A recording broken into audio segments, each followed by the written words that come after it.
Hey guys, and welcome back to Stuff Steve Likes. Today I just wanted to come at you with a quick review of this new knife that I got.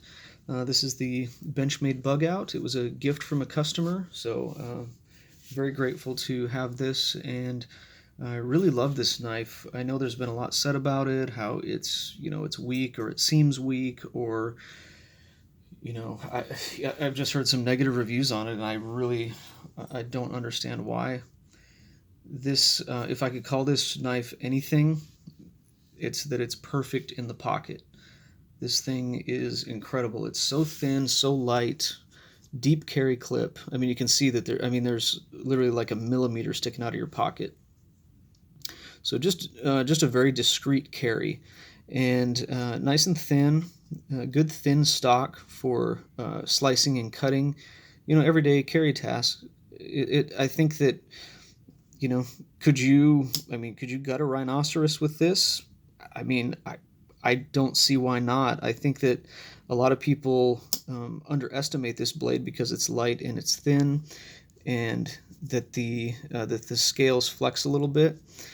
But if you know anything about architecture, or materials in general, there's two ways to build strength. One way is to overbuild something, and to make it so rigid and stiff that it cannot break. The other way, like when they build skyscrapers, they actually build in flexibility into the structure so that in the wind and hurricanes and all that kind of stuff, they can flex but go back into position. And I think that this is a perfect example of that, where this is not a weak knife. It is it's a lightweight knife, and it is flexible, but it remains to be seen.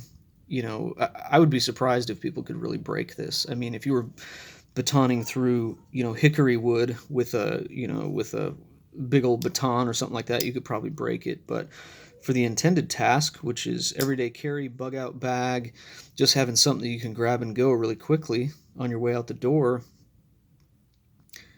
I just don't see a better option out there. And I mean, I have the Spyderco Paramilitary 2, the Spyderco UK pen knife. I've got a Tops knife. I've got other Benchmades, and this one is it is the perfect EDC blade. S30V is a great steel. Some people will say it's kind of it's considered out of date and so forth. Now we've got all these other steels out there, but in my usage, it's perfect. Use it, strop it, you're good to go. But of course, the axis lock's really nice and smooth.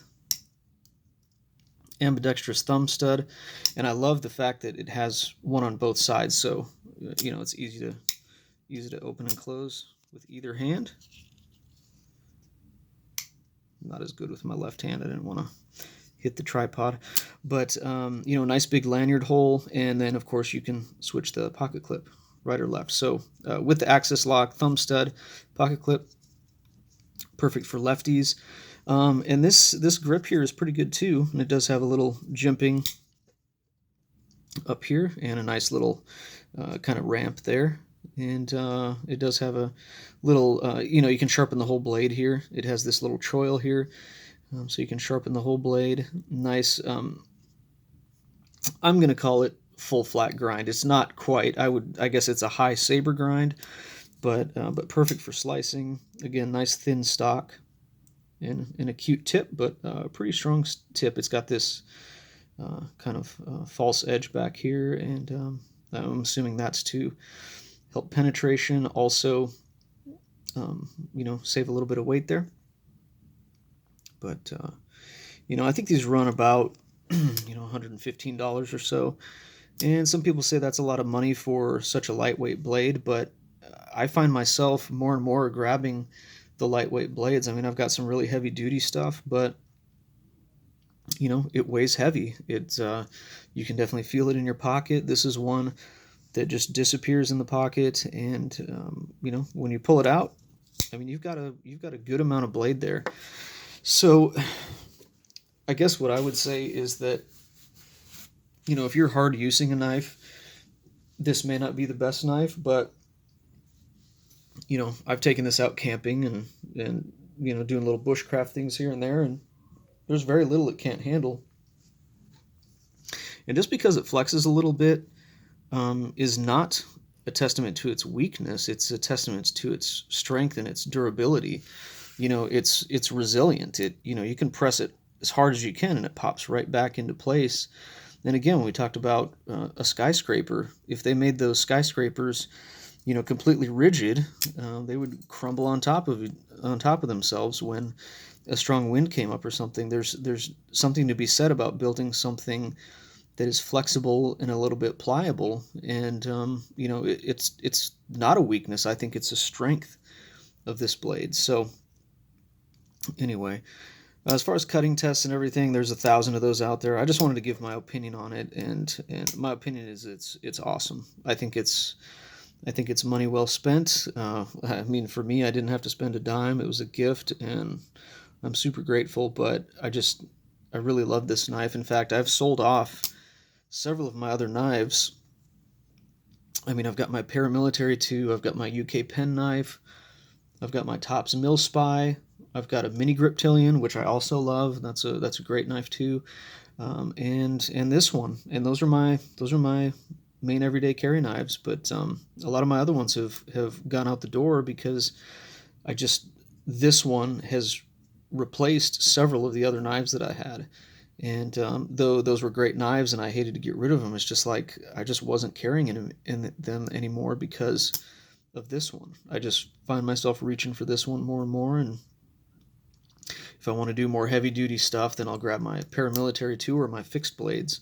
So anyway, this is just a quick review and just a couple of thoughts on it. But don't listen to the naysayers. This is an incredible knife, very purpose built to, again, be perfect in the pocket. And I think if you are somebody that wants something with a good amount of blade length, but you don't want it to tug on your pants every step that you take, this is the one to have. And I just think you can't go wrong with it. And I know they released a couple different versions of this with different color scales, and I think they even have a couple of different steels available now. I would say if you can get it, just get it. You'll love it. And I just don't think there's any two ways about it. This is a great everyday carry knife, and if I had a bug out bag, this would definitely go in it, because I would take a fixed blade, I would take a hatchet, and I would take this, and that would be like your perfect trifecta in a survival situation. So anyway, that's my review on the Benchmade Bugout, and we will see you on the next one.